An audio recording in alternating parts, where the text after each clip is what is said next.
ये कहानी बहुत ही पुराने जमाने की है। जब एक गांव था रामगढ़। ये गांव जितना सुंदर था उतना ही शांत और हरियाली से भरा हुआ था।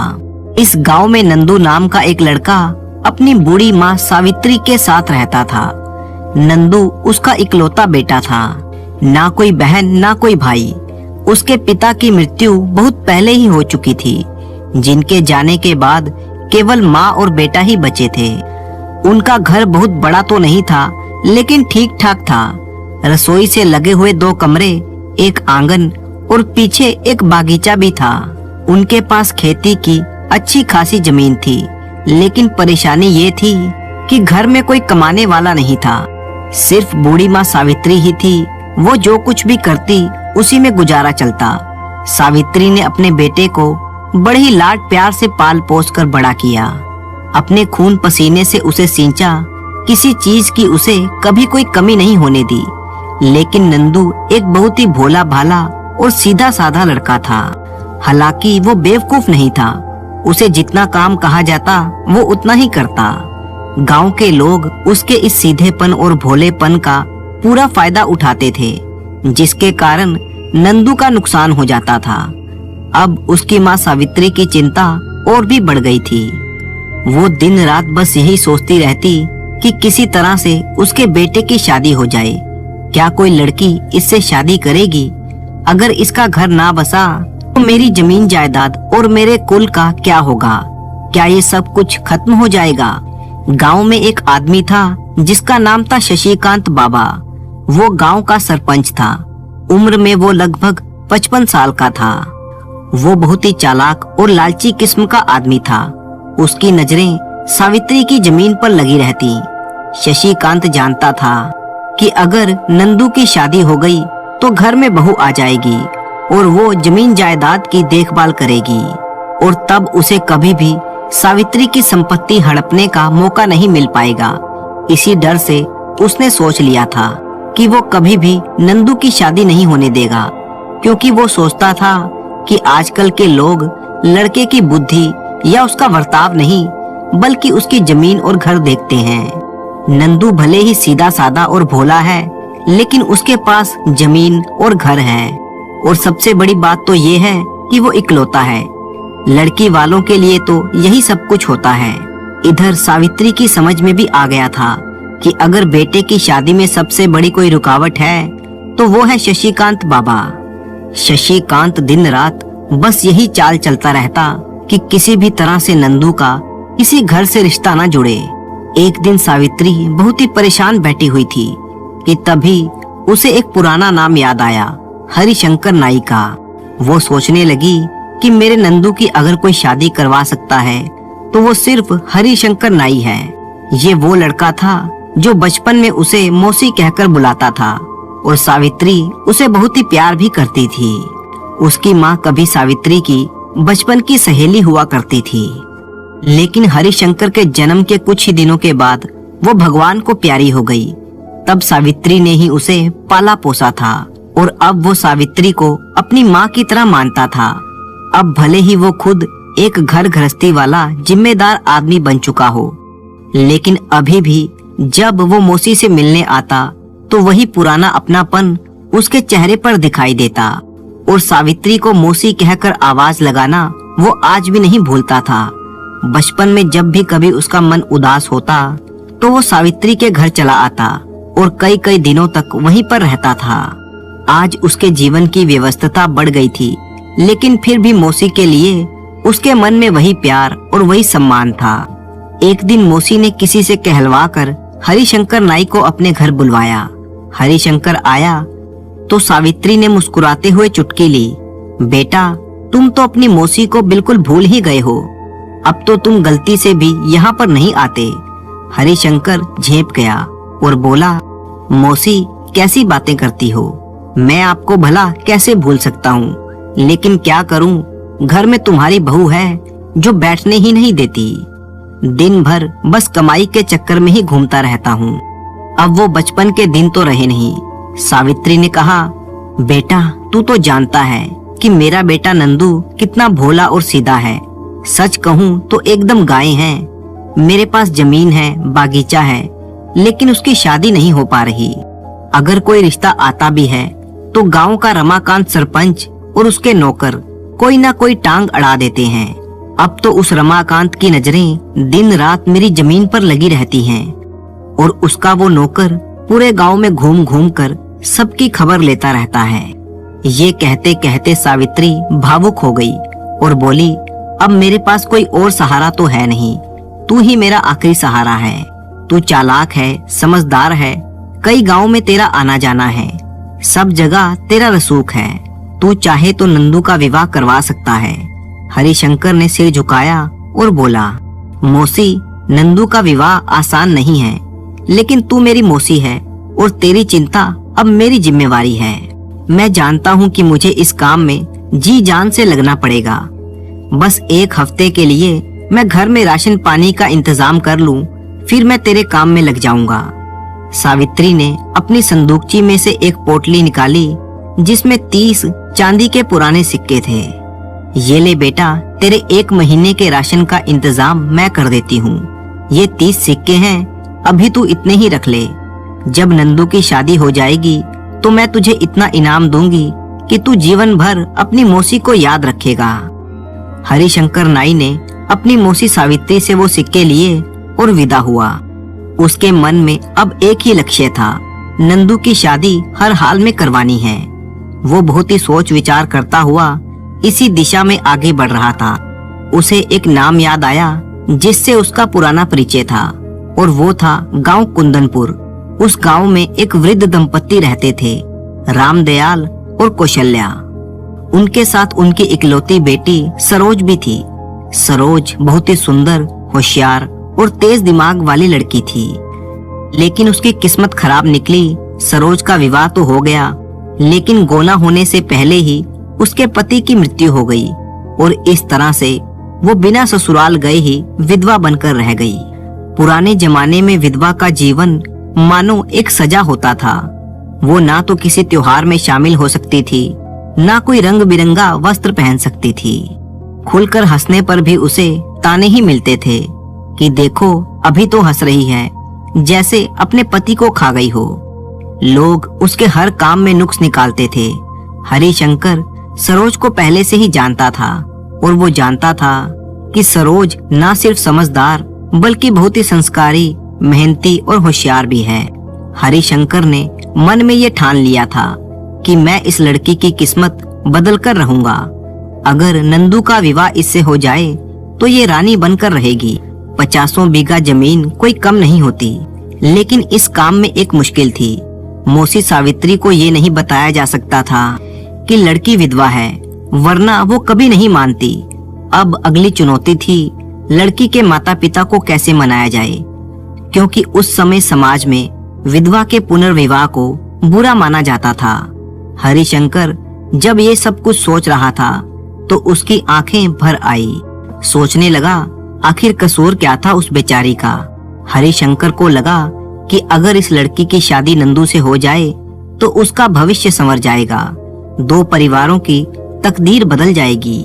और फिर उसने देर नहीं की, सीधा सरोज के माँ बाप रामदयाल और कौशल्या के घर जा पहुंचा, जहाँ पर सादी सी चौपाल, मिट्टी का आंगन, खामोश माहौल। हरिशंकर ने सीधे प्रस्ताव रखा, काका काकी, मैं आपकी बेटी के लिए एक अच्छा रिश्ता लेकर आया हूँ। शादी अच्छे घर में कराऊंगा जहाँ वो रानी बनकर रहेगी। रामदयाल और कौशल्या पहले तो बहुत खुश हुए कि सच में उनकी बेटी का घर बस जाएगा, लेकिन अगले ही पल उनका चेहरा उदास हो गया। रामदयाल ने सिर झुका लिया और कहा, बेटा ये संभव नहीं है। तुम तो जानते हो कि हमारी बेटी विधवा है, उसका पुनर्विवाह समाज को मंजूर नहीं होगा। अगर हमने ऐसा किया तो गांव वाले हमें जीने नहीं देंगे। हरिशंकर उन्हें समझाता हुआ बोला। हरिशंकर ने देखा कि अब दलील काम नहीं करेगी, समझदारी से बात करनी चाहिए। वो बोला, काका, क्या समाज के डर से आप अपनी बेटी का गला घोट देंगे? मैं ये कहाँ कहता हूँ कि ढोल नगाड़ा बजाकर शादी करो। चुपचाप अपनी बेटी को विदा कर दो। किसी ने पूछा तो कह देना कि जिसकी बहू थी वो वापस ले गए। कौन क्या कहेगा, इस बात को छोड़ो। फिर आगे समझाते हुए बोला, आजकल तो कई बहुओं को सास ससुर अपनी सेवा के लिए अपने पास ही रख लेते हैं। 2 दिन की बात है, उसके बाद सब लोग भूल जाएंगे। बेटी की भलाई के लिए एक छोटा सा झूठ तो बोलना पड़ेगा। रामदयाल और कौशल्या एक दूसरे को देखने लगे। उन दोनों को हरिशंकर की बातों में सच्चाई दिखाई दे रही थी। फिर कौशल्या ने धीरे से कहा, बेटा तुम ठीक कहते हो। आखिर हम दोनों कितने दिनों तक जिंदा रहेंगे? जब हम नहीं रहेंगे तो हमारी बेटी का क्या होगा? इसलिए जीते जी इसका घर बसा देना ही ठीक रहेगा। रामदयाल बोले, हम तैयार हैं, मगर एक बात का ध्यान रखना, ये सब कुछ बहुत ही गोपनीय तरीके से होना चाहिए। किसी को कानो कान खबर ना हो। हरिशंकर ने विश्वास दिलाया, काका चिंता मत करो, ये बेटी मेरी बहन जैसी है, मैं कभी भी इसे संकट में नहीं डालूंगा। सब कुछ ऐसे होगा जैसे कुछ हुआ ही ना हो। हरिशंकर जब वापस रामगढ़ आया तो उसकी आंखों में संतोष और चेहरे पर आत्मविश्वास था।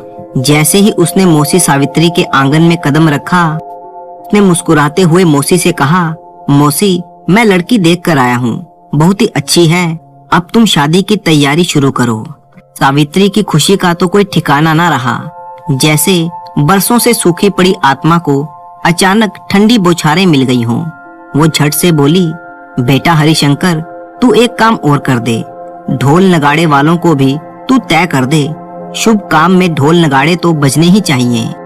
हरिशंकर ने हंसते हुए कहा, मौसी तू इतनी जल्दी मत कर, तू जानती नहीं कि नंदू की शादी कोई आसान काम नहीं है।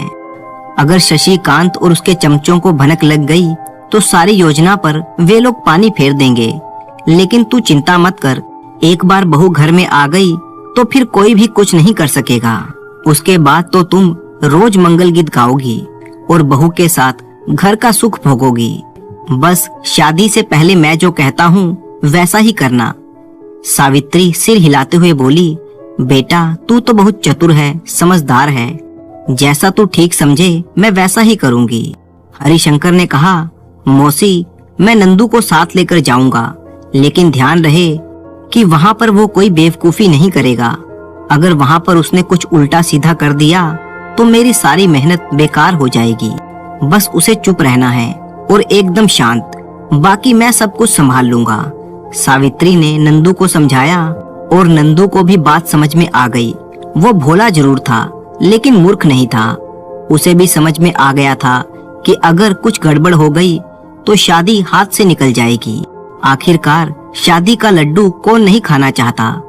अगले दिन हरिशंकर और नंदू एक छोटी सी गठड़ी में कपड़े बांधकर कुंदन नगर गांव की तरफ रवाना हो गए। रास्ते में हरिशंकर बार बार नंदू को समझाता रहता कि देख नंदू, तू बस अपना मुंह बंद रखना, मैं जैसा कहूँ वैसा करना और चुपचाप गर्दन हिलाते रहना।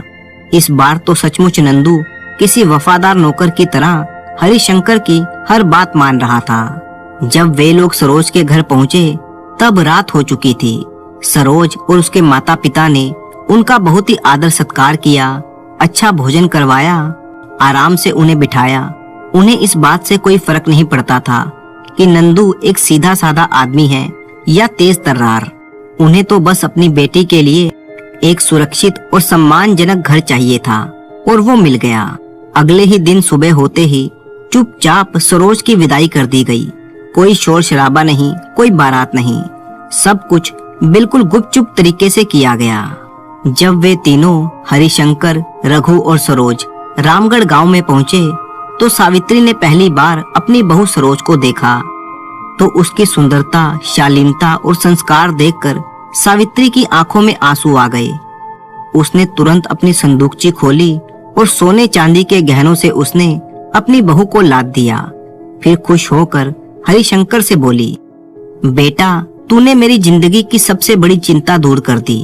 और फिर सावित्री ने अपनी 5 बीघा जमीन उपहार के रूप में हरिशंकर को दे दी, वो भी ठीक हरिशंकर के घर के सामने। अब तो हरिशंकर की आंखें भी नम हो गई। उसने बहू से कहा, बहू जब भी आवश्यकता हो मुझे याद कर लेना। इसके बाद हरिशंकर नाई ने अपना झोला उठाया और अपने घर की तरफ लौट गया। शादी हो गई। सरोज एक बहुत ही समझदार लड़की थी। उसके आने से जैसे नंदू की किस्मत ही पलट गई। खेती बाड़ी में उसे अच्छा मुनाफा हुआ, लेकिन एक अफसोस की बात भी हो गई कि अचानक ही नंदू की मां सावित्री की मौत हो गई। नंदू को इस बात का बहुत ही दुख हुआ, लेकिन अब वो अकेला नहीं था। उसकी अर्धांगिनी सरोज भी उसके साथ थी। उसे सरोज का साथ क्या मिला, जैसे उसकी दुनिया ही बदल गई। अभी तक जो नंदू भोला भाला, सीधा साधा और दुनियादारी से अनजान था, सरोज की संगत में रहकर उसे भी आटे दाल का भाव मालूम हो गया था। खेती में अच्छा मुनाफा कमाने के बाद उसने व्यापार में अपने हाथ आजमाए। किस्मत ने उसका साथ दिया और उसका व्यापार अच्छा चल निकला। अपने व्यापार के सिलसिले में उसे अक्सर ही दूसरे नगरों में भी आना जाना पड़ता था। अब क्योंकि नंदू व्यापारी नंदू बन चुका था, तो उसके कई व्यापारी दोस्त भी बन चुके थे, जिनमें से कुछ अच्छे भी थे, लेकिन कुछ ऐसे भी थे जो मन ही मन उससे ईर्ष्या करने लगे थे कि कल का ये भोला भाला और बुद्धू नंदू आज इतना सफल व्यापारी कैसे बन गया। अब नंदू नंदू नहीं, बल्कि सेठ नंदलाल बन चुका था। अपने नगर के बड़े बड़े व्यापारियों के साथ उसका उठना बैठना था। एक दिन नंदलाल ने अपनी पत्नी से कहा कि वो दूसरे देश की यात्रा करना चाहता है, ताकि उसका कारोबार और भी ज्यादा बढ़े। पत्नी ने हाँ कर दी। फिर उसने अपने कुछ मित्रों से बात की कि वो नगर से बाहर जाएगा और व्यापार को बढ़ाएगा। अपना सामान भी साथ में लेकर जाएगा और वहाँ की खास चीजें लाकर अपने नगर के लोगों को बेचेगा।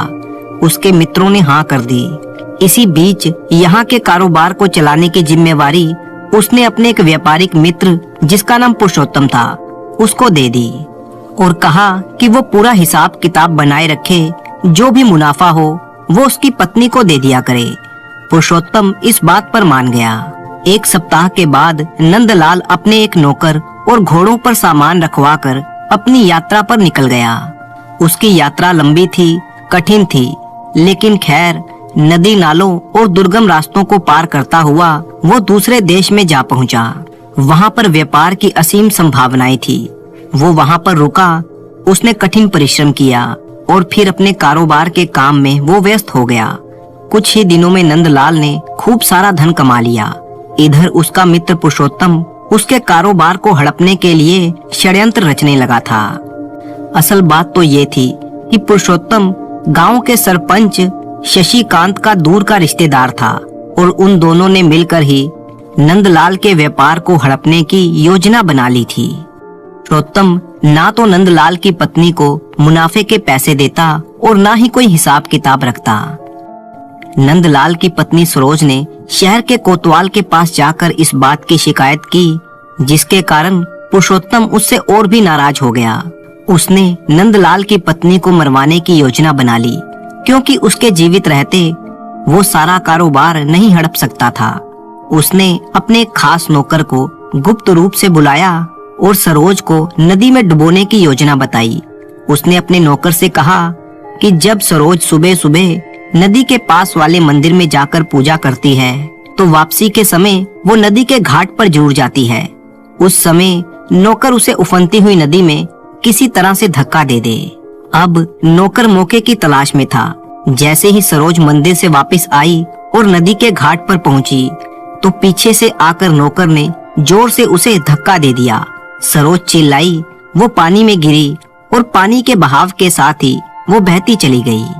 एक मांझी सेतु बंद के पास अपनी नौका बांधने के लिए आ रहा था। सरोज डूबने ही वाली थी कि मांझी ने पानी में तैरते हुए उसके बाल पकड़ लिए, ऊपर खींचा और नाव में रख लिया। शायद सरोज के शरीर के अंदर पानी घुस गया था। वो सांस नहीं ले पा रही थी और बेहोश हो चुकी थी। बेहोश सरोज को उठाकर मांझी अपने घर ले जाना चाहता था, ताकि उसका इलाज कर सके।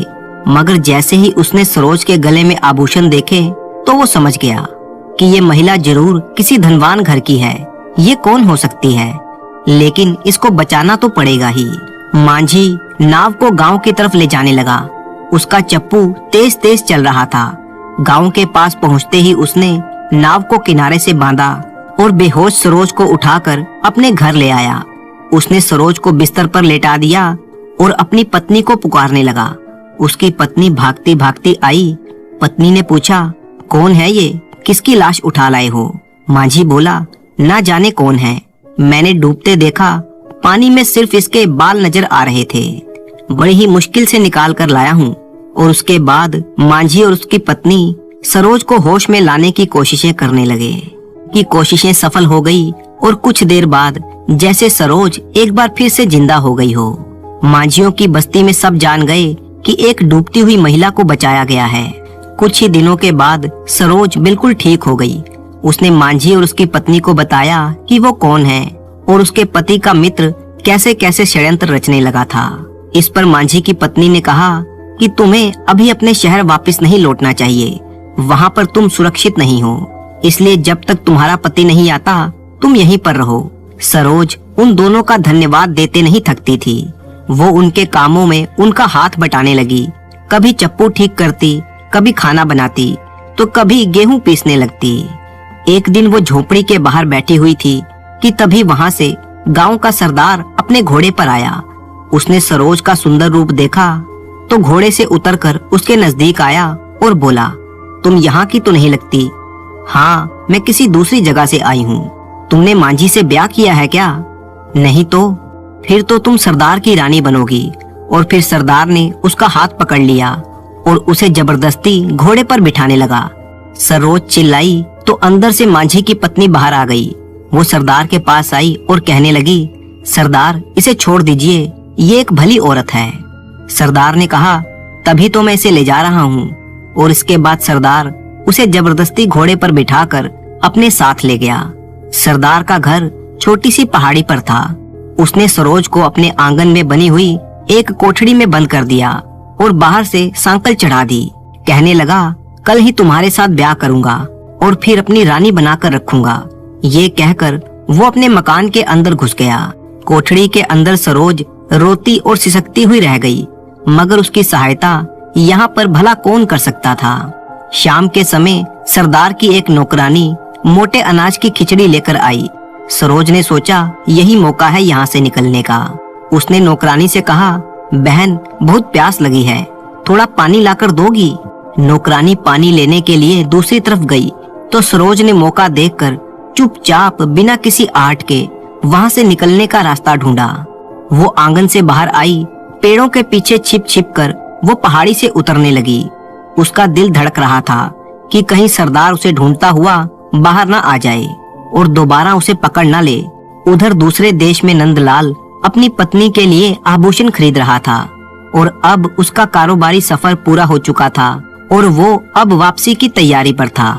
जबकि सरोज ने वो रात एक मंदिर में बिताई और फिर वो देर तक पहाड़ियों में चलती रही, ना कोई ठोर ना ठिकाना। तभी उसे कुछ आवाज सुनाई दी।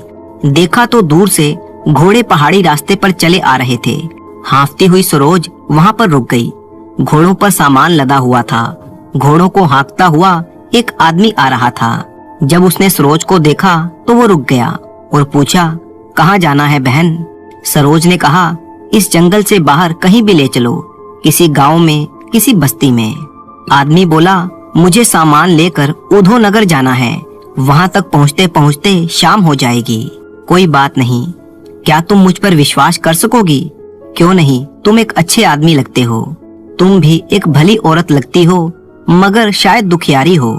हाँ भाई, आओ बहन, इस घोड़े पर बैठ जाओ, इसकी पीठ पर सामान कम है। ठीक है भाई। फिर उस आदमी ने कहा, तो बहन अब मुझे अपनी व्यथा कथा सुनाओगी? हो सकता है कि मैं तुम्हारी कुछ सहायता कर सकूं। क्यों नहीं भाई। और फिर सरोज घोड़े पर और वो आदमी घोड़े की लगाम पकड़कर पैदल उन संकरे रास्तों पर चलते रहे। सरोज ने उसे अपनी व्यथा कथा सुना दी।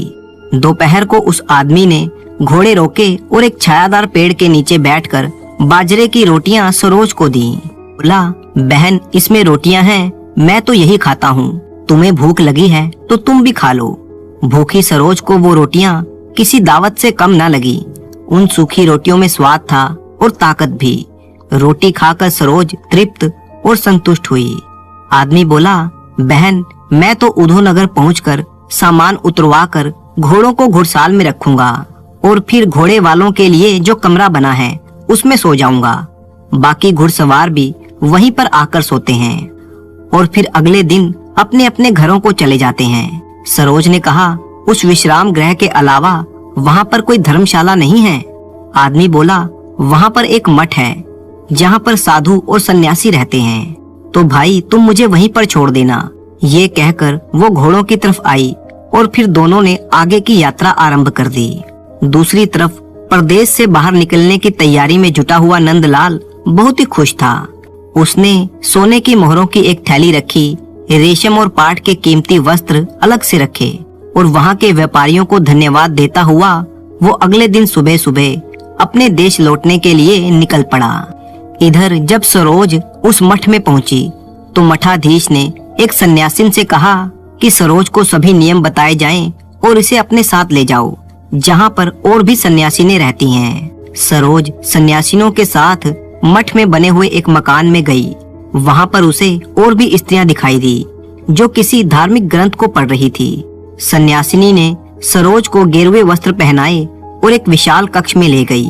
अब वो भी बाकी सन्यासिनों की तरह सोती, जागती, ध्यान करती। बहुत हिचकिचाकर सरोज ने वो गेरुआ वस्त्र पहने थे, लेकिन अब वो ध्यान और ज्ञान की बातों को समझने लगी थी। दूसरी तरफ नंदलाल जब अपने शहर को निकला तो 500 कोस की यात्रा पूरी करने के बाद वो अपने घर पहुंचा। वहाँ पर उसने देखा कि उसके घर में तो बिल्कुल नए लोग थे। ना उसकी पत्नी थी, ना कोई नौकर। सारा कारोबार तो उसके मित्र पुरुषोत्तम ने हड़प लिया था। नंदलाल को अपनी पत्नी की बहुत ही चिंता सताने लगी। वो कहाँ गई, कैसी होगी, ये कौन बताएगा। उसने अपनी सोनों की मोहरों से एक नया मकान खरीद लिया। जिस नौकर को वो अपने साथ लेकर गया था उसे उस घर में रखा।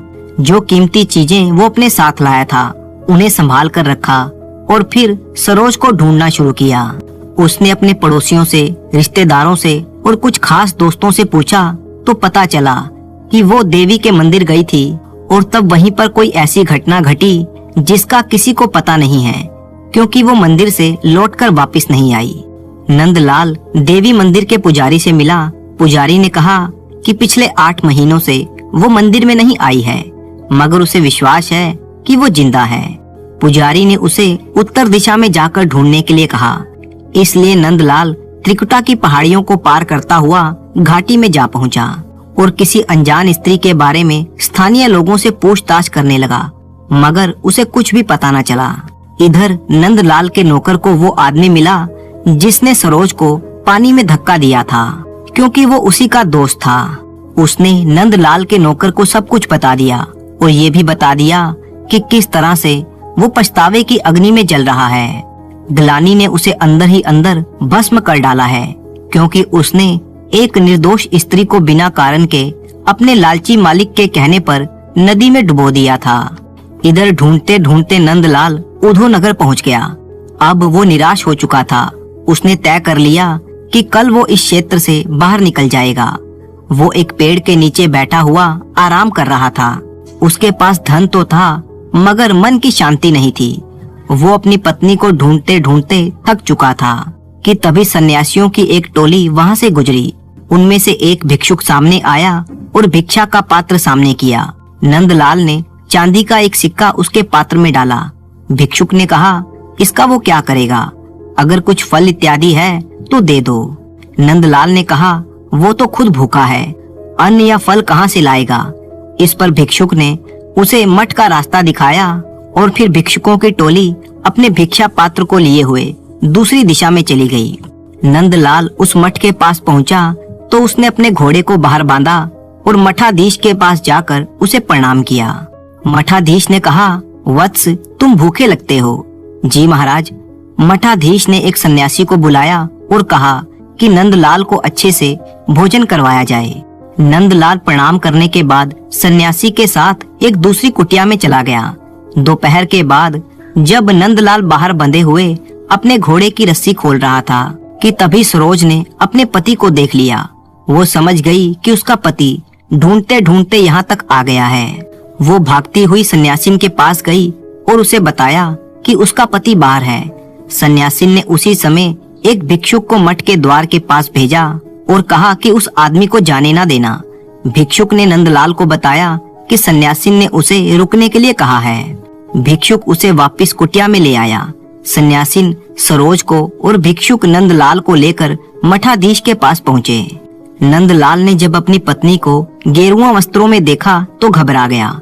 सोचने लगा कि शायद अब उसकी पत्नी उसके साथ नहीं आएगी, क्योंकि ये तो सन्यासीन बन चुकी है। वो अपने भाग्य को कोसने लगा कि कारोबार भी गया, घर भी गया और पत्नी भी उससे बिछुड़ गई। तभी मठाधीश मुस्कुराते हुए बोले, वत्स, चिंता मत करो, तुमने कुछ भी नहीं खोया है। ईश्वर गुणातीत है, उसके कारण ही तथा उसी की कृपा से तुम्हारी पत्नी इस जगह पर पहुंची है। यदि ये कहीं बाहर रहती तो ना जाने इसे क्या क्या संकट झेलने पड़ते। इसने ज्ञान और ध्यान की बातें सीखी हैं।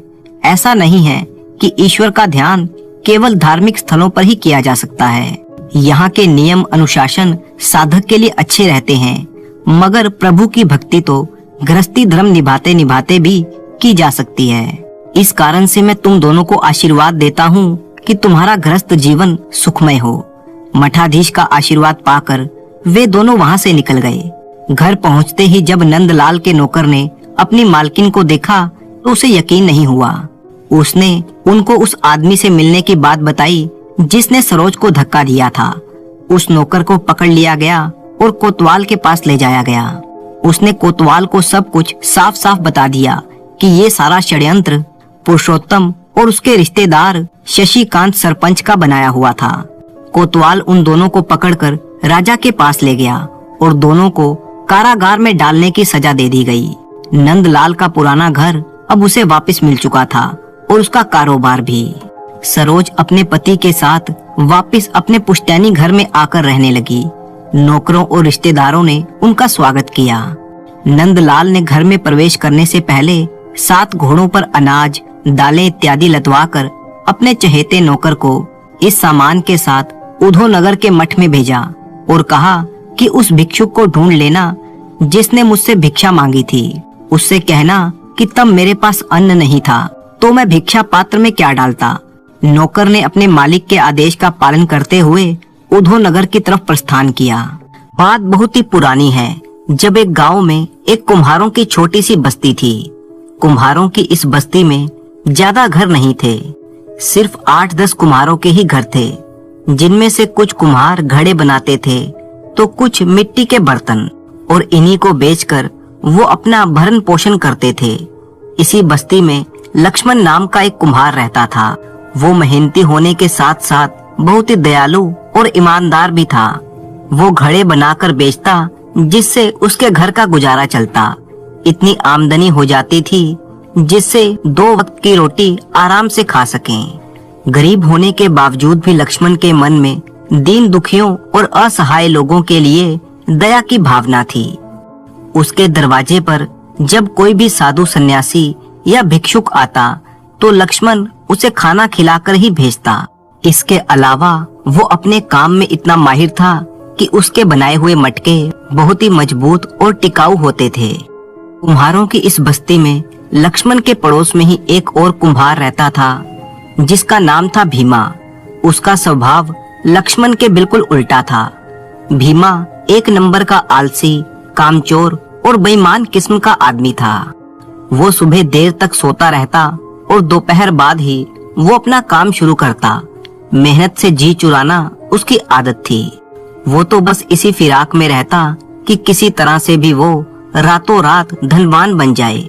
हालांकि भीमा की पत्नी उसे कई बार समझाती कि अगर वो इसी तरह से आलसी और कामचोर रहेगा तो वो दिन दूर नहीं जब उन्हें भीख मांगनी पड़ जाएगी। लेकिन भीमा उसकी पत्नी की बातों को एक कान से सुनता और दूसरे कान से निकाल देता। एक दिन की बात है, जब भीमा अपने घर में आराम से सो रहा था।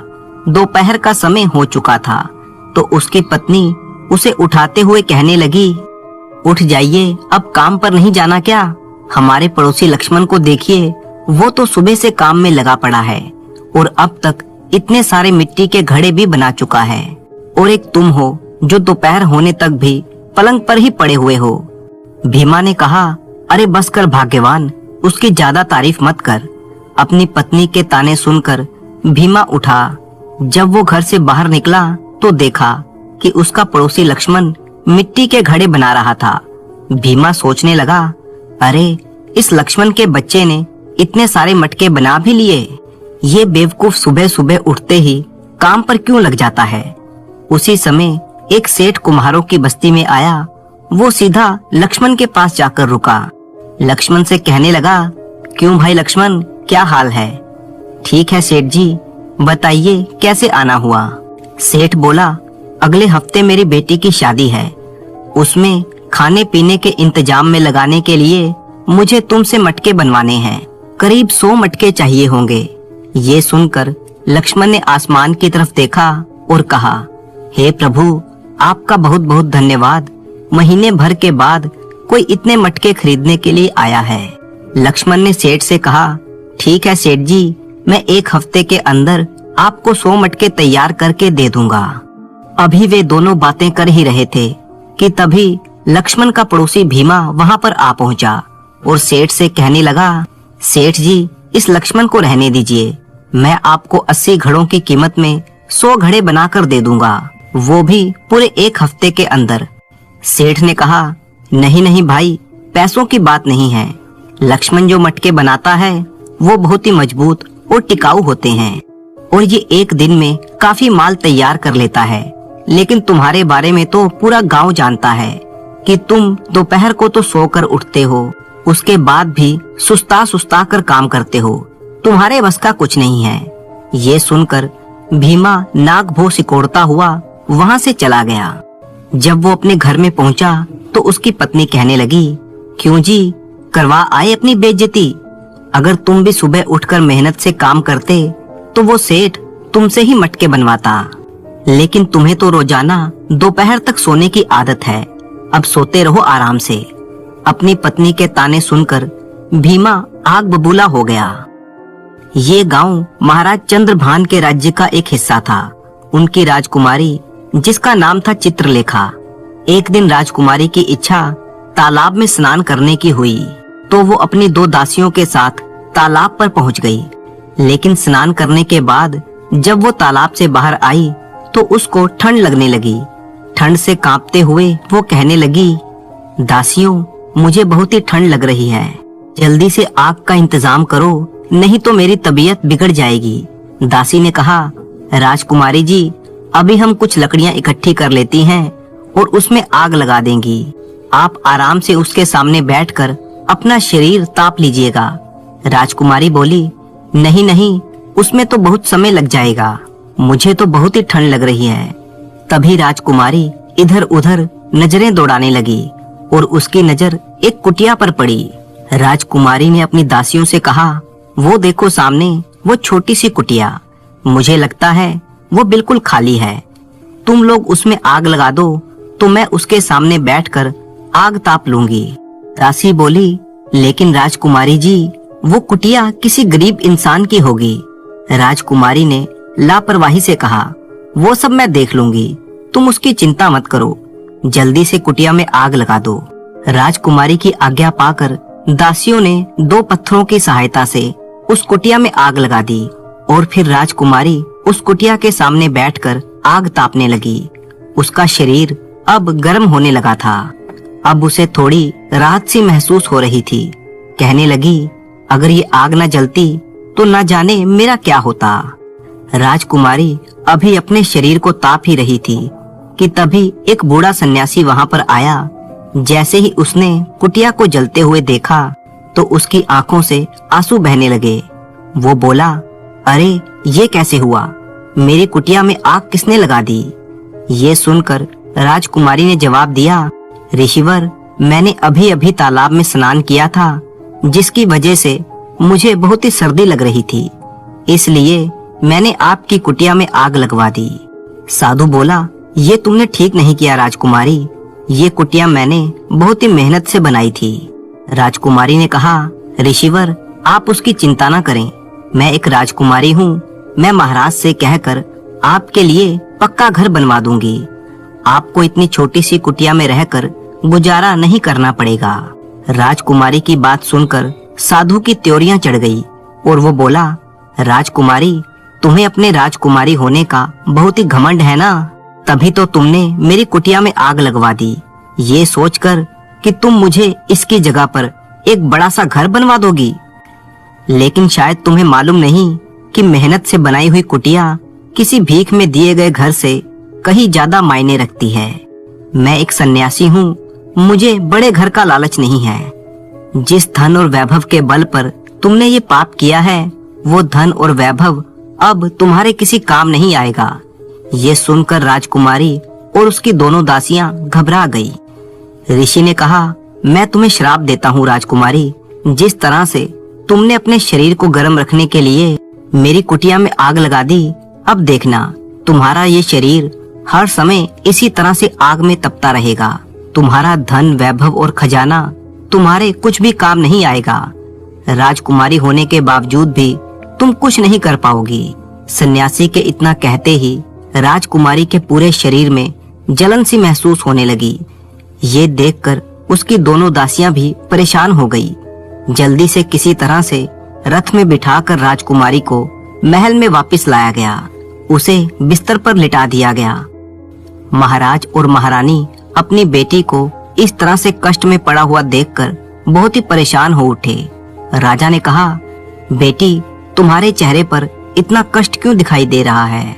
इसके जवाब में दासी बोली, महाराज, दोपहर को राजकुमारी हमारे साथ तालाब में स्नान करने के लिए गई थी। इसके बाद दासी ने स्नान से लेकर ऋषि महाराज के द्वारा दिए गए श्राप तक की सारी घटना विस्तार से महाराज को बता दी और कहा, महाराज, उन ऋषि महाराज ने राजकुमारी को ये श्राप दिया है कि इनका शरीर हमेशा आग में तपता रहेगा। तब राजकुमारी बोली, पिताजी, न जाने मुझे कौन सा रोग लग गया है। मुझे अपने पूरे शरीर में जलन सी महसूस हो रही है। ऐसा लगता है कि मैं आग में तप रही हूँ। कुछ कीजिए पिताजी, वरना मेरे प्राण ही निकल जाएंगे। ये सारी बातें सुनकर राजा के पैरों तले से जमीन ही खिसक गई। राजा ने उसी समय अपने मंत्री को आदेश दिया, मंत्री जी, जल्दी से जल्दी उन सन्यासी महाराज की खोज शुरू कीजिए। जैसे ही उनकी कोई खबर मिलती है मुझे बताइएगा। मैं उनके पास जाकर माफी मांगूंगा। अगर उन्होंने अपना श्राप वापस नहीं लिया तो राजकुमारी कभी भी ठीक नहीं हो पाएंगी। महाराज की आज्ञा पाकर सिपाही और कोतवाल सन्यासी की तलाश में जुट जाते हैं। कुछ दिनों तक तलाश करने के बाद एक दिन एक सिपाही महाराज के पास आया और कहने लगा, महाराज, हमें वो सन्यासी मिल गए हैं और वो एक जंगल में पेड़ के नीचे हैं। राजा ने पूछा, क्या ये वही सन्यासी है जिन्होंने राजकुमारी को श्राप दिया था? जी महाराज, उस दिन जो दासियां राजकुमारी के साथ थीं, उन्होंने उन सन्यासी महाराज को पहचान लिया है। राजा ने कहा, हे भगवान, तुम्हारा बहुत बहुत धन्यवाद। सिपाही, इसी समय मुझे उन सन्यासी के पास ले चलो। और फिर महाराज रथ में बैठकर उस सन्यासी के पास पहुँचे और उसके सामने हाथ जोड़कर कहने लगे, ऋषिवर, मुझे क्षमा कर दीजिए। मेरी बेटी ने जो भूल की है, मैं उसकी माफी आपसे मांगता हूँ। ऋषिवर बोले, राजन, तुम्हारी बेटी ने कोई छोटा पाप नहीं किया। महाराज ने कहा, मैं जानता हूँ ऋषिवर, लेकिन फिर भी मैं आपसे माफी मांगता हूँ। कृपया करके आप अपने श्राप को वापस ले लीजिए। मेरी बेटी नादान है, लेकिन आप मेरा तो कुछ लिहाज कीजिए।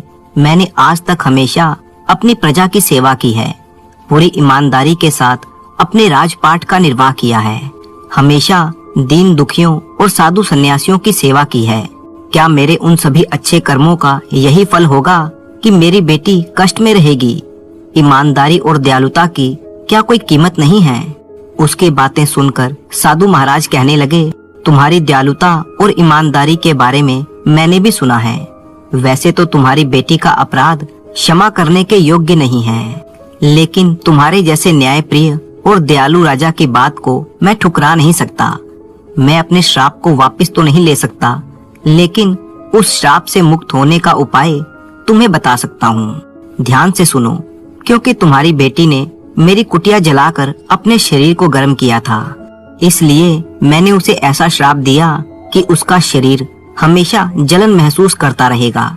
लेकिन अगर तुम्हारे जैसा कोई ईमानदार और दयालु आदमी अपने हाथ से बने हुए मटके में पानी भरकर राजकुमारी को पिलाएगा, तो राजकुमारी इस रोग से मुक्त हो सकती है और उसके शरीर की जलन ठीक हो जाएगी। उसके बाद आपको उस ईमानदार आदमी को एक बड़ा सा घर इनाम में देना होगा। अगर आपने ऐसा नहीं किया तो राजकुमारी फिर से इस रोग से ग्रसित हो जाएगी। राजा ने कहा, ऋषिवर महाराज, आप धन्य हैं। उसके बाद महाराज ने अपने राज्य में ये मुनादी करवा दी, सुनो सुनो सुनो, महाराज की घोषणा सुनो। हमारे राज्य में जितने भी कुम्हार हैं वो सभी अपने अपने हाथों के बने हुए मटकों में पानी लेकर कल दरबार में प्रस्तुत हो जाएं। ये सुनकर लक्ष्मण और भीमा भी उस मुनादी करने वाले के पास पहुंचे। भीमा बोला, क्यों भाई, क्या राजमहल में पानी खत्म हो गया है जो महाराज हम कुम्हारों के घड़े का पानी पीना चाहते हैं? सैनिक बोला, अरे ऐसा नहीं है, राजकुमारी को एक सन्यासी ने श्राप दे दिया है जिसके चलते वो एक विचित्र रोग से ग्रसित हो गई हैं और वो श्राप तभी हटेगा जब राजकुमारी एक ईमानदार और दयालु आदमी के हाथ से बने हुए मटके से पानी पिएंगी। इसलिए ये ऐलान किया जाता है कि जिस किसी कुम्हार के मटके से पानी पीकर राजकुमारी ठीक हो जाएंगी उसको एक बड़ा सा घर और बहुत सा धन इनाम के रूप में दिया जाएगा। ये सुनकर भीमा और लक्ष्मण दोनों हैरान रह गए, जबकि भीमा मन ही मन में सोचने लगा, अगर ऐसा है तो महल में जरूर ही जाना पड़ेगा। हो सकता है कि मेरे मटके का पानी पीकर ही राजकुमारी ठीक हो जाए। और फिर वो दोनों अपने अपने घरों में चले गए।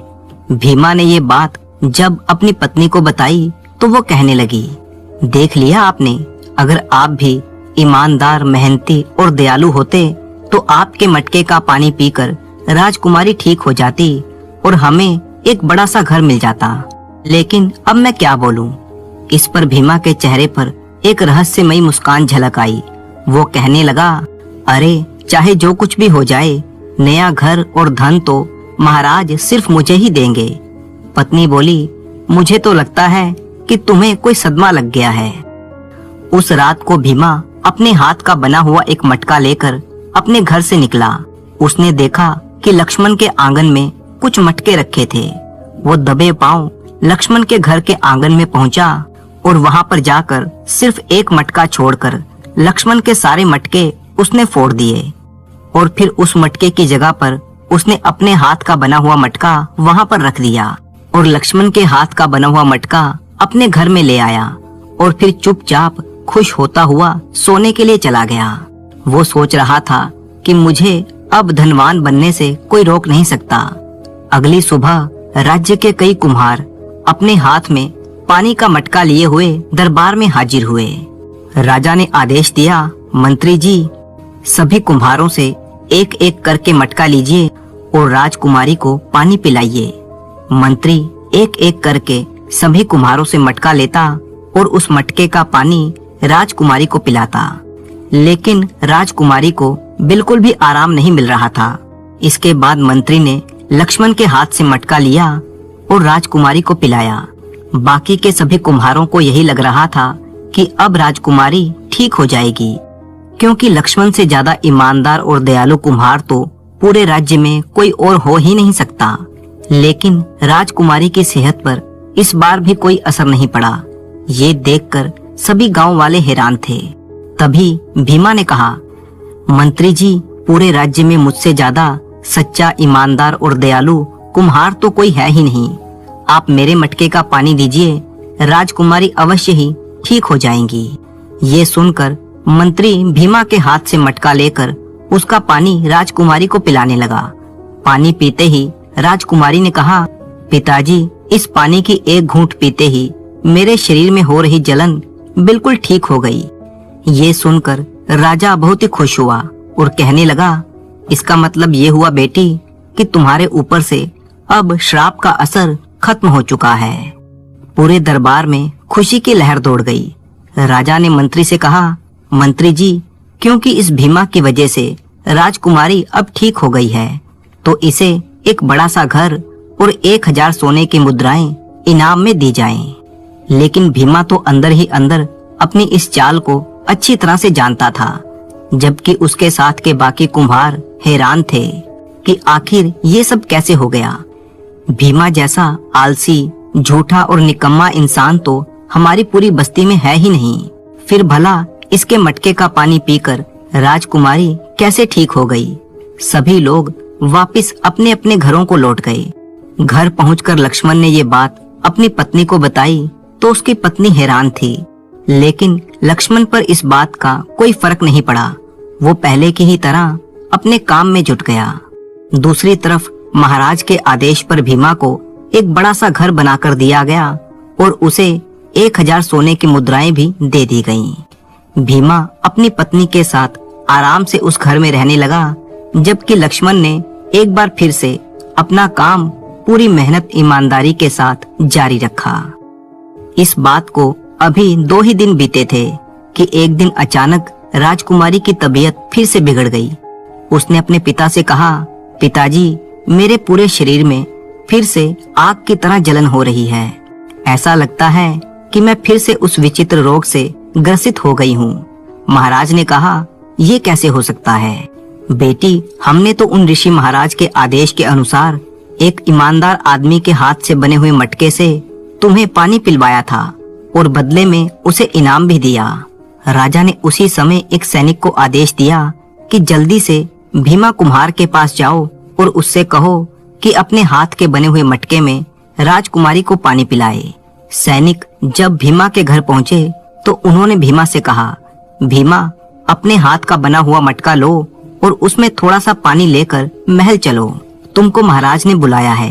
भीमा के घर पर उस समय उसी के हाथ का बनाया हुआ मटका रखा था। उसने जल्दबाजी में वही मटका उठाया और उसमें पानी लेकर महल पहुंच गया। राजा ने कहा, भीमा, तुम जल्दी से अपने हाथ के बने हुए मटके से राजकुमारी को पानी पिलाओ। राजकुमारी के शरीर की जलन बढ़ती ही जा रही है।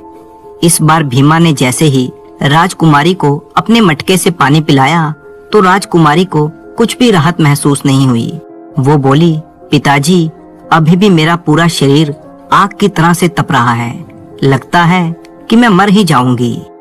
राजा ने कहा, भीमा, ये क्या? पिछली बार तुम्हारे मटके से पानी पीकर राजकुमारी ठीक हो गई थी, लेकिन आज ऐसा क्यों नहीं हुआ?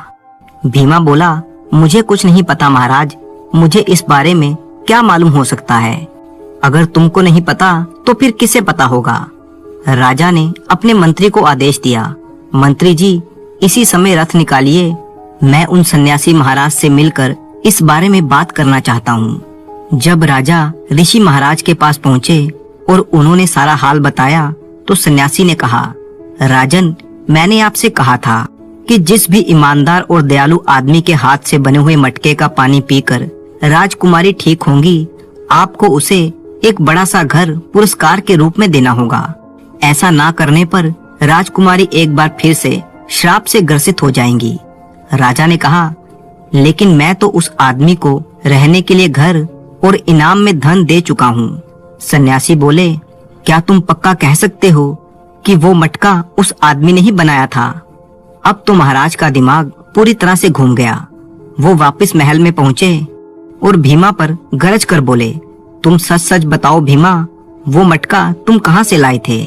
अगर वो मटका तुमने बनाया था तो अब भी जो मटका तुम लाए हो उसका पानी पीकर राजकुमारी फिर से ठीक हो जाती। अगर तुमने झूठ बोला तो तुम्हारी खैर नहीं होगी। भीमा को समझ में आ गया कि उसकी चोरी पकड़ी गई है। उसने राजा से कहा, महाराज, मुझसे भारी गलती हो गई। मेरे घर के पड़ोस में रहने वाला कुम्हार लक्ष्मण, जो कि एक सच्चा, ईमानदार और दयालु कुम्हार है, मुझे पता था कि उसके हाथ के बने मटके का पानी पीकर ही राजकुमारी ठीक हो सकती है। इसलिए उस रात मैंने लक्ष्मण के हाथ का बना हुआ मटका चुराकर अपने घर में रख लिया था। सुबह मैं उसी के मटके में पानी लेकर आया था, सिर्फ इसलिए कि मैं आपसे इनाम में धन और घर प्राप्त कर सकूं। ये सुनकर राजा का गुस्सा 7वें आसमान पर चढ़ गया। बाकी सभी दरबारी भी ये सुनकर हैरान रह गए। राजा ने आदेश दिया कि लक्ष्मण को अभी दरबार में हाजिर किया जाए। एक सिपाही लक्ष्मण के घर पहुंचा और बोला, लक्ष्मण, तुम्हें महाराज ने बुलाया है, और हाँ, अपने साथ अपने हाथ का बना हुआ एक मटका और उसमें थोड़ा सा पानी भी ले चलो। लक्ष्मण हैरान हुआ कि महाराज ने उसे क्यों बुलाया है, ऐसा क्या हो गया? सिपाही बोला, तुम बस जल्दी से हमारे साथ चलो, बाकी जो कुछ भी पूछना है वो महाराज से ही पूछ लेना। ठीक है, मैं अभी चलता हूँ। और फिर लक्ष्मण के साथ साथ उसकी पत्नी भी महल में पहुंच गई। जब वे दोनों महल में पहुंचे तो बोले, महाराज की जय हो। बताइए महाराज, हमारे लिए क्या आदेश है? राजा ने मंत्री को आदेश दिया कि लक्ष्मण के मटके का पानी राजकुमारी को पिलाया जाए।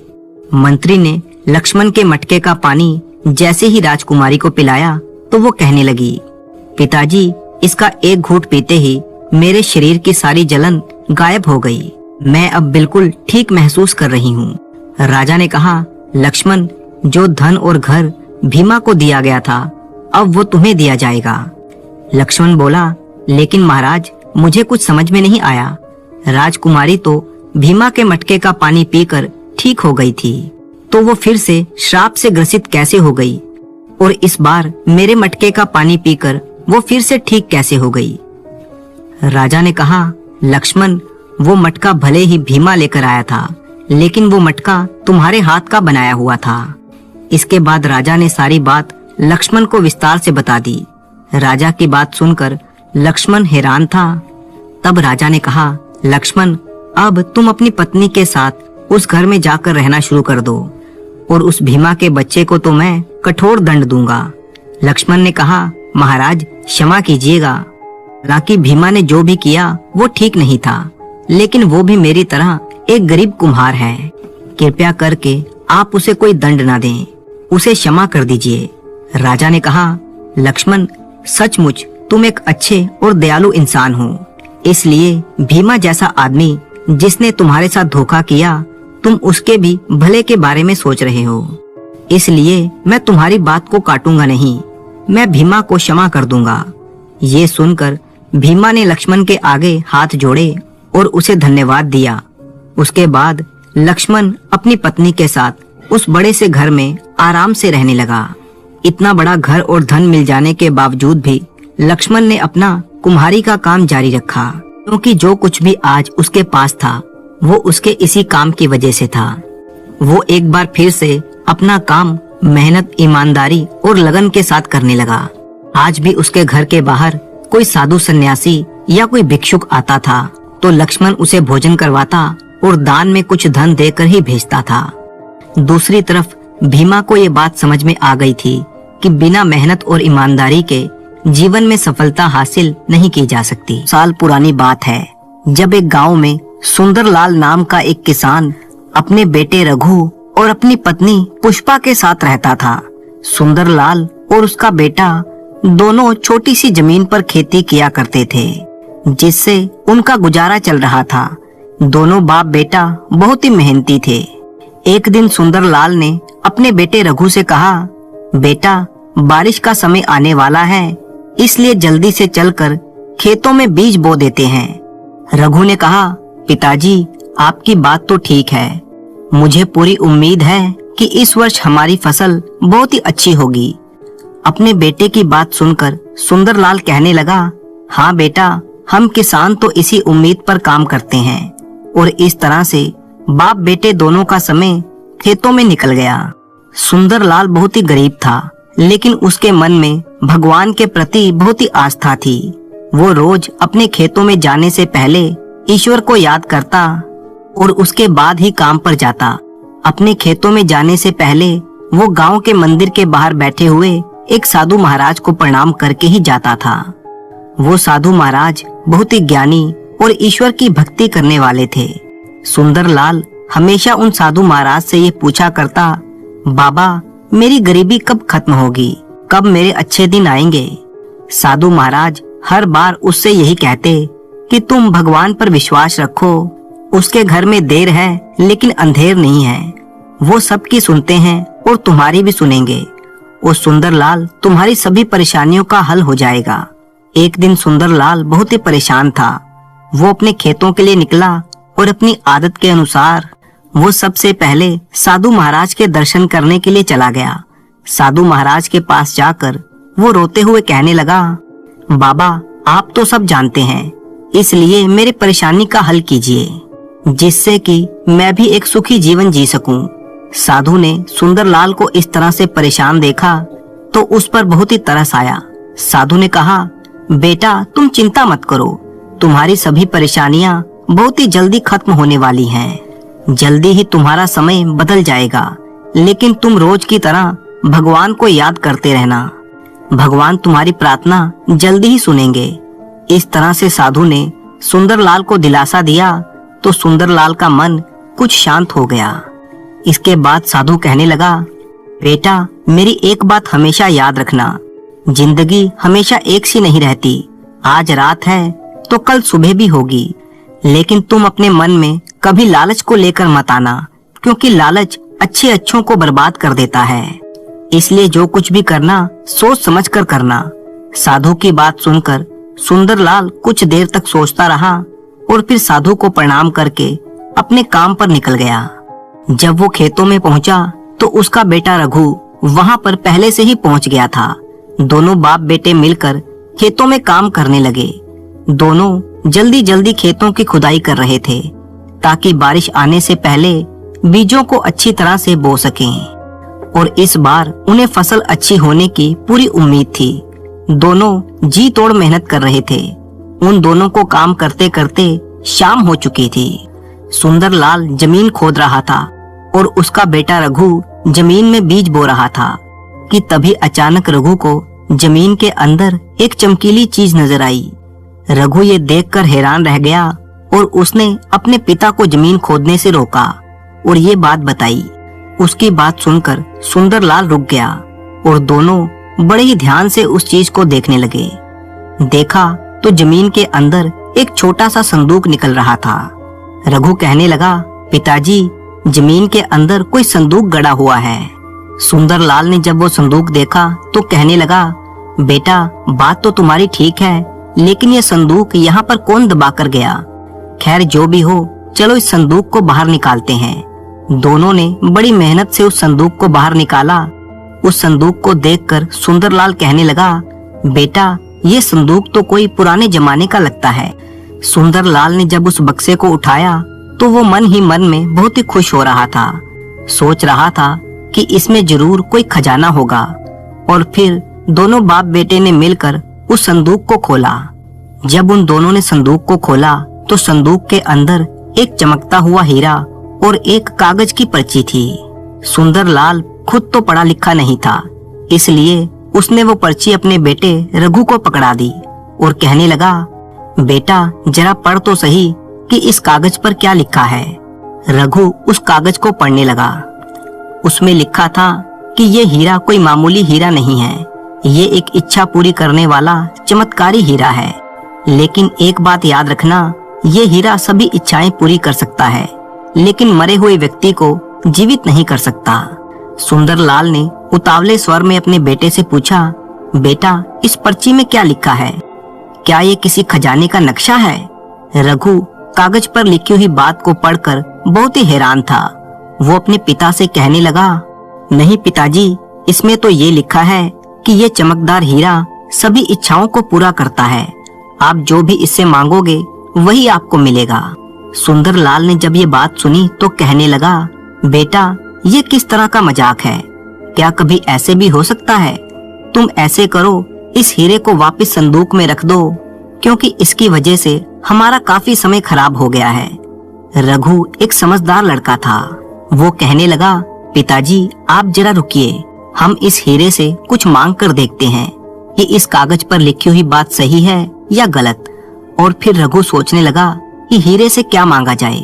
तभी उसकी नजर अपने पिता के पैरों पर पड़ी। उसने देखा कि पिता के पैरों में चप्पल नहीं थी।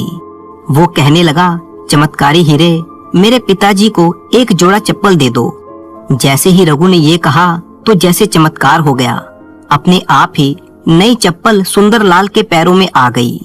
ये देखकर वो बहुत ही हैरान हुआ और कहने लगा, बेटा ये तो सचमुच चमत्कार है। तभी एकदम सुंदरलाल को साधु की बात याद आ गई कि बेटा तुम चिंता मत करो, भगवान बहुत ही जल्द सब कुछ ठीक कर देंगे। सुंदरलाल ने मन ही मन साधु को धन्यवाद किया और फिर उसका बेटा रघु कहने लगा, पिताजी अब आपको चिंता करने की कोई आवश्यकता नहीं है। अब तो हम जल्दी ही बहुत ही अमीर बनने वाले हैं। दोनों बाप बेटे खेतों का काम पूरा करके और साथ में उस चमत्कारी हीरे को लेकर अपने घर वापस लौट आए। जब वे दोनों अपने घर पहुंचे तो वो दोनों बहुत ही खुश थे। सुंदरलाल की पत्नी पुष्पा ने जब उन दोनों को इतना खुश देखा तो पूछने लगी, क्या बात है, आज आप बाप बेटे दोनों बहुत ही खुश हैं। सुंदरलाल अपनी पत्नी पुष्पा को समझाते हुए कहने लगा कि अब हमारी गरीबी हमेशा हमेशा के लिए दूर हो जाएगी और हमें पैसों के लिए किसी का मोहताज नहीं रहना पड़ेगा। और फिर सुंदरलाल ने संदूक में से हीरा निकालकर अपनी पत्नी पुष्पा से कहा, पुष्पा, ये कोई मामूली हीरा नहीं है, ये एक इच्छा पूरी करने वाला चमत्कारी हीरा है। इससे तुम जो भी मांगोगी वो तुम्हें मिलेगा। सुंदरलाल की बात सुनकर पुष्पा हैरान रह गई और कहने लगी, क्या सचमुच ये हीरा हमारी सभी इच्छाओं को पूरी कर सकता है? हाँ पुष्पा, भले ही तुम इससे कुछ मांग कर देख लो, ये तुम्हारी हर इच्छा को पूरी करेगा। अपने पति के मुंह से ऐसी बातें सुनकर पुष्पा बहुत ही खुश हुई और कहने लगी, अच्छा, फिर तो हमें अब पैसों की कभी कमी नहीं होगी। अब हम भी अमीर बन जाएंगे और मेरे पास भी बहुत से सोने चांदी के जेवर होंगे। और फिर कुछ सोचकर पुष्पा कहने लगी, चलो पहले मैं इस हीरे से कुछ मांग कर देखती हूँ। ये कहकर पुष्पा उस हीरे से कहने लगी, ए चमत्कारी हीरे, मुझे सोने चांदी के जेवर दे दो। पुष्पा ने ये कहा कि तभी एक चमत्कार हो गया। उसके सामने कीमती गहने अपने आप ही प्रकट हो गए। इतने सारे कीमती गहनों को देखकर पुष्पा की आंखें फटी की फटी रह गई और वो कहने लगी, मैंने कितने सपने देखे थे कि इस तरह के कीमती गहने कभी मेरे पास भी होंगे। देखो, आज मेरा सपना पूरा हो गया। इस तरह से पुष्पा ने उस इच्छा पूरी करने वाले हीरे से कई चीजें मांग ली। अब तो पुष्पा के पास बहुत से जेवर हो गए थे।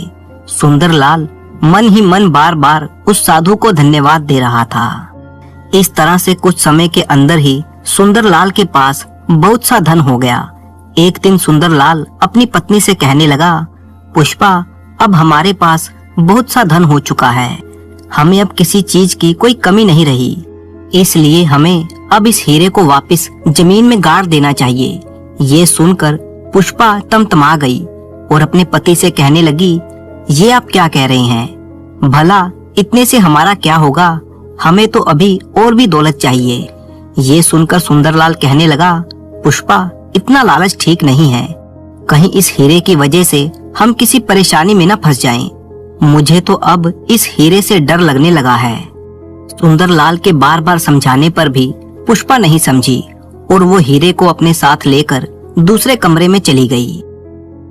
जबकि दूसरी तरफ सुंदरलाल की इस तरक्की को देखकर गांव के बहुत से लोग उससे जलने लगे थे। सुंदरलाल के एकदम से अमीर हो जाने की बात पूरे गांव में फैल चुकी थी। उड़ते उड़ते ये खबर गांव के जमींदार के पास भी पहुंची। गांव के कुछ चापलूस लोग जमींदार के पास पहुंचे और कहने लगे, जमींदार जी, बहुत ही जल्दी अब आपकी जमींदारी खत्म होने वाली है, क्योंकि हमारे गांव का सुंदरलाल किसान आपसे भी ज्यादा धनवान बन गया है। अचानक से पता नहीं उसके पास इतनी सारी दौलत और सोना चांदी कहां से आ गया। ऐसा लगता है जैसे उसकी किस्मत ही बदल गई है। उन लोगों की बातें सुनकर जमींदार हैरान रह गया और कहने लगा, सुंदरलाल किसान की बात कर रहे हो, जिसके पास एक छोटा सा जमीन का टुकड़ा है, भला वो मुझसे आगे कैसे निकल गया? उसके पास इतनी दौलत कहां से आ गई? लगता है उसके हाथ कोई बड़ा खजाना लग गया है। इसके बाद जमींदार ने अपने कुछ नौकरों को अपने पास बुलाया और कहने लगा, सुंदरलाल पर नजर रखो और ये पता करो कि इतनी जल्दी वो अमीर कैसे बन गया। दिन रात उसके घर की निगरानी करो। तुम में से जो भी आदमी मुझे ये पता करके बताएगा तो मैं उसको माला माल कर दूंगा। उसके बाद जमींदार के आदमी वहां से चले गए। वे लोग सुंदरलाल के घर के आसपास ही घूमने लगे और रात होने का इंतजार करने लगे कि कब सुंदरलाल घर वापस आए और वे लोग इस बारे में पता कर सकें। जब रात हुई तो जमींदार के भेजे हुए आदमी छिपते छिपाते सुंदरलाल के घर के अंदर झांकने लगे। ने देखा कि सुंदरलाल अपनी पत्नी से बातें कर रहा था। सुंदरलाल की पत्नी कहने लगी, मुझे थोड़े से जेवर और पैसे चाहिए। ये कहकर उसने हीरे को निकालकर उससे जेवर और पैसे मांगने लगी। जैसे ही उसने जेवर और पैसे मांगे तो उसके सामने पैसे और जेवरों का ढेर लग गया। जमींदार के नौकर ये देखकर हैरान रह गए। ये चमत्कार भला कैसे हो गया? अब उन लोगों को सुंदरलाल के अमीर होने का रहस्य पता चल चुका था। फिर वे लोग सीधे जमींदार के पास पहुंच गए और कहने लगे, जमींदार जी, जो हमने अपनी आंखों से देखा है उस पर विश्वास करना बड़ा ही मुश्किल है। हमें सुंदरलाल के अमीर होने का भेद पता चल गया है। जमींदार बोला, अरे तुम पहेलियां मत बुझाओ, साफ साफ कहो कि क्या हुआ। तब उन्होंने बताया, जमींदार जी, सुंदरलाल के पास एक चमत्कारी हीरा है। उससे जो भी मांगो वो उसी समय वो चीज हाजिर कर देता है। सुंदरलाल इस हीरे से धन दौलत मांग मांग कर अमीर होता जा रहा है। ये सब कुछ हमने अपनी आंखों से देखा है। उनकी बात सुनकर जमींदार हक्का बक्का रह गया और कहने लगा, अच्छा तो ये बात है। मैं भी सोच रहा था कि एक गरीब किसान इतनी जल्दी अमीर कैसे हो गया। उसके बाद जमींदार उस हीरे को हासिल करने की योजना बनाने लगा। कुछ देर तक सोचने के बाद जमींदार ने अपने नौकरों को कुछ पैसे दिए और उन्हें कुछ समझाने लगा। इसके बाद जमींदार अपने कुछ लठैत और गांव के कुछ आदमियों को लेकर सुंदरलाल के घर पर जा धमका। सुंदरलाल के घर के बाहर पहुंचकर वो सुंदरलाल को आवाज लगाकर बुलाने लगा। सुंदरलाल बाहर आया तो बोला, कहिए जमींदार जी, क्या काम है, कैसे आना हुआ? जमींदार उसे धमकाते हुए कहने लगा, मुझे तुम्हारे अमीर होने का रहस्य पता चल गया है और तुम्हें वो जो इच्छा पूरी करने वाला हीरा मिला है वो हमारे गांव की जमीन से मिला है और वो जमीन मेरे अधिकार क्षेत्र में आती है।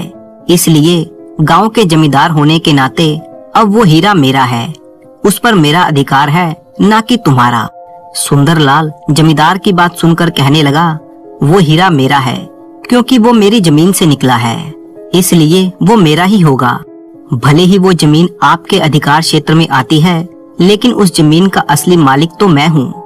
जमींदार उसकी बात सुनकर गुस्से से लाल पीला हो गया और कहने लगा, सुंदरलाल, तेरी भलाई इसी में है कि तू चुपचाप वो हीरा मेरे हवाले कर दे, नहीं तो मैं ये सारी बात जाकर महाराज को बता दूंगा और फिर तुम्हारा फैसला महाराज ही करेंगे। इस तरह से सुंदरलाल और जमींदार के बीच में झगड़ा होने लगा। सुंदरलाल ने वो इच्छा पूरी करने वाला हीरा देने से साफ साफ मना कर दिया, लेकिन जमींदार ने अपनी ताकत का इस्तेमाल किया और मारपीट करके वो चमत्कारी हीरा सुंदरलाल से छीन लिया। अब तो जमींदार उस हीरे से अपनी इच्छा के अनुसार चीजें मांगने लगा।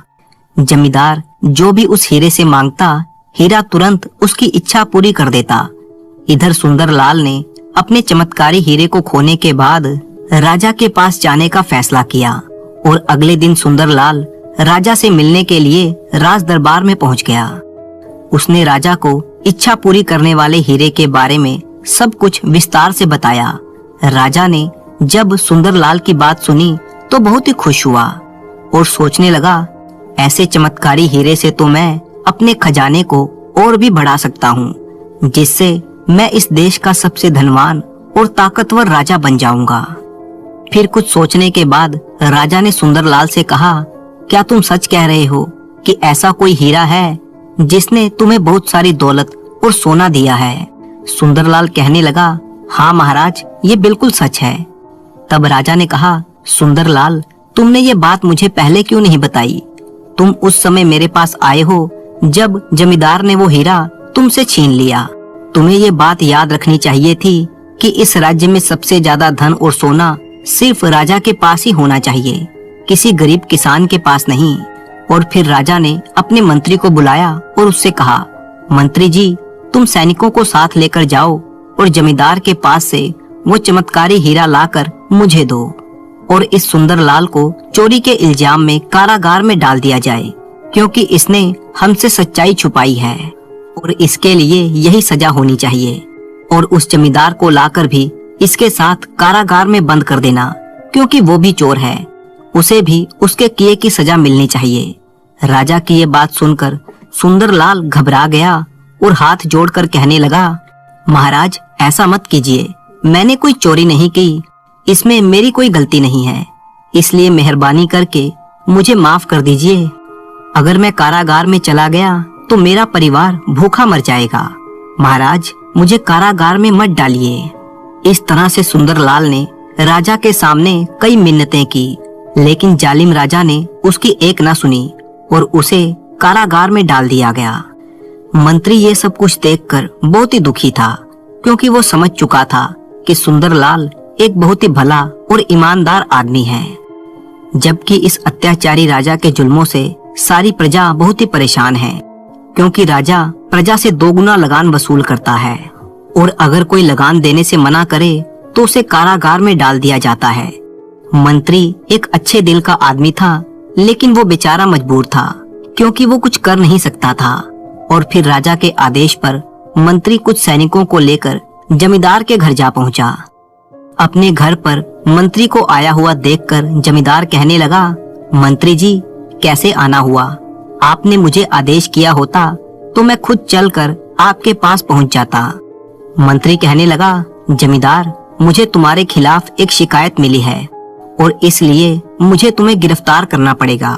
ये सुनकर जमींदार घबरा गया और कहने लगा, मंत्री जी, भला मैंने ऐसा कौन सा अपराध कर दिया जिसके लिए आप मुझे गिरफ्तार करने के लिए आए हैं? जमींदार की बात सुनकर मंत्री कहने लगा, जमींदार, अनजान बनने का नाटक मत करो।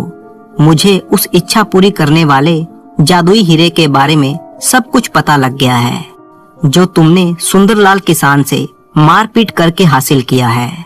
तुम्हारी भलाई इसी में है कि वो जादुई हीरा तुम मुझे दे दो, वरना कठोर दंड के लिए तैयार हो जाओ। जमींदार कुछ घबराते हुए कहने लगा, मंत्री जी, लेकिन वो जादुई हीरा तो मेरा है, क्योंकि वो मेरे अधिकार क्षेत्र से मिला है। उसकी बात सुनकर मंत्री को गुस्सा आ गया और वो कहने लगा, तुम ऐसे नहीं मानोगे। जो क्षेत्र तुम्हारी जमींदारी के इलाके में आता है वो इस राज्य में आता है, यानी राजा के राज्य में आता है। इसलिए अब वो चमत्कारी हीरा राजा के पास जाएगा। अगर तुम मुझे नहीं दोगे तो तुम्हें इसकी कठोर सजा मिलेगी। अब तो जमींदार बेचारा थर थर कांपने लगा। बोला, मंत्री जी, अगर ऐसी बात है तो वो हीरा मैं आपको लाकर दे देता हूँ, लेकिन आप मुझे वचन दीजिए कि मेरे ऊपर कोई कार्रवाई नहीं होगी। ये कहकर जमींदार दूसरे कमरे में गया और वहां से हीरा लेकर वो वापस मंत्री के पास आ गया और उसने वो हीरा मंत्री को दे दिया। जैसे ही वो हीरा मंत्री के हाथ में आया तो उसने सैनिकों से कहा, सैनिकों, इस जालिम जमींदार को चोरी के इल्जाम में गिरफ्तार कर लिया जाए। इसने एक किसान के साथ मारपीट करके ये हीरा छीना है, इसलिए इसे कठोर सजा मिलेगी। मंत्री की बात सुनकर जमींदार के पैरों के नीचे से जमीन खिसक गई। वो हाथ जोड़ते हुए कहने लगा, मंत्री जी, मेरे साथ ऐसा मत कीजिए। आपने तो मुझे वचन दिया था कि आप मुझे गिरफ्तार नहीं करेंगे। ये सुनकर मंत्री कहने लगा, जमींदार, मैं तो सिर्फ राजा के आदेश का पालन कर रहा हूँ। इस तरह से जादुई हीरे और जमींदार को लेकर मंत्री वापस राजमहल में आ गया। राजमहल में पहुंचकर मंत्री ने वो हीरा राजा के सामने पेश किया, जबकि जमींदार को सुंदरलाल के साथ कारागार में डाल दिया गया। सुंदरलाल कारागार में बैठा हुआ साधु महाराज को याद कर रहा था और कह रहा था, बाबा, ये मेरे साथ क्या हो गया? आपने तो कहा था कि अब मेरे अच्छे दिन आने वाले हैं। कि तभी सुंदरलाल ने अपने सामने जमींदार को देखा तो कहने लगा, अरे जमींदार, आप यहाँ पर कैसे? उसकी बात सुनकर जमींदार मायूस होकर कहने लगा, हाँ सुंदरलाल, तुम मुझे माफ कर दो, ये मेरे ही कर्मों की सजा है। सुंदरलाल कहने लगा, मुझे पहले ही ये आभास हो रहा था कि इस इच्छा पूरी करने वाले हीरे की वजह से कोई ना कोई मुसीबत आने वाली है, और देखो ऐसा हो ही गया। दूसरी तरफ राजा उस चमत्कारी हीरे से सोना, चांदी, हीरे, मोती और आभूषण मांगकर दिन रात अपने खजाने को भरता जा रहा था। अब तो राजा के पास पहले से भी कई ज्यादा धन दौलत हो चुकी थी। इस राजा विक्रम सिंह के पास अपार धन दौलत की खबर जब आस पड़ोस के राजाओं को पहुंची तो कई राजाओं ने विक्रम सिंह की इस दौलत को हथियाने का फैसला कर लिया और उसके राज्य पर हमला करने की चेतावनी भेज दी। ये देखकर राजा विक्रम सिंह डर गया। उसने अपने धन और राजपाट को बचाने के लिए एक सभा बुलाई। सभी लोग जब उस सभा में आ गए तो राजा ने अपने मंत्री से कहा, मंत्री जी, हमारे राज्य पर पड़ोस के दूसरे राजाओं की बुरी नजर पड़ गई है और वो सभी जल्दी ही हमारे ऊपर आक्रमण करने वाले हैं। अब आप ही कोई उपाय बताइए। राजा की बात सुनकर मंत्री ने चापलूसी भरे स्वर में कहा, अरे महाराज, आपको डरने की क्या आवश्यकता है? आप तो एक शक्तिशाली राजा हैं और हमारे खजाने में तो धन की कोई कमी भी नहीं है। अगर हमारे राज्य पर किसी ने आक्रमण किया तो हम उसका मुकाबला कर सकते हैं। राजा मंत्री की बातों में आ गया, जबकि मंत्री मन ही मन सोच रहा था कि ये राजा तो बहुत ही जालिम और क्रूर है।